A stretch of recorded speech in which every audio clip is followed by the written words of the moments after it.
बेथिस्दा का तालाब, यरूशलेम। सुबह की किरणें पानी पर पड़ती हैं। बीमार और लंगड़े लोगों की भीड़ चुपचाप पड़ी है, आंखों में चंगाई की प्रतीक्षा। बेथिस्दा के तालाब के पास बहुत से बीमार लोग चंगे होने की प्रतीक्षा में पड़े थे। यीशु एक व्यक्ति पर ध्यान देते हैं। एक व्यक्ति कमजोर और निराश पुराने चटाई पर पड़ा है। यीशु दयालु और शांत पास आते हैं। यीशु ने कहा, क्या तुम चंगे होना चाहते हो? व्यक्ति ने कहा, हे प्रभु, मेरे पास कोई नहीं जो मुझे तालाब में उतारे।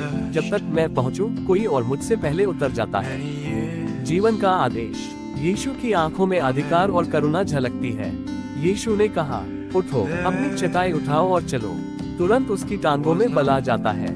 वह खड़ा हो जाता है। आश्चर्य और विश्वास से उसका चेहरा खिल उठता है। चंगा हुआ व्यक्ति चलता है।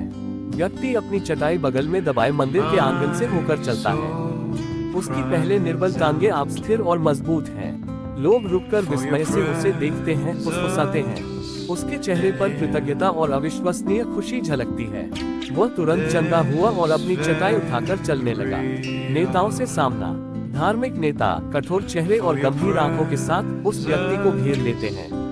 नेता ने कहा, ये सबत का दिन है, चटाई उठाना उचित नहीं है। चंगा हुआ व्यक्ति ने कहा, जिस व्यक्ति ने मुझे चंगा किया उसने कहा, अपनी चटाई उठाओ और चलो। यीशु के जीवनदायी वचन। बाद में मंदिर में यीशु उसे पाते हैं। यीशु ने कहा, देखो, तुम चंगे हो गए हो।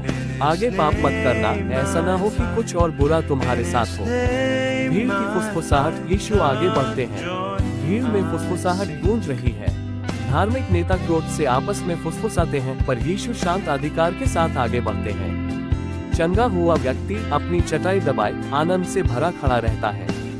वे चकित रह गए, क्योंकि पुत्र वही जीवन देता है जो पिता देता है। आप फॉलो कर लो ताकि अगले बाइबल चैप्टर की सीरीज को मिस ना करो, और कमेंट्स में आमेन जरूर लिखना।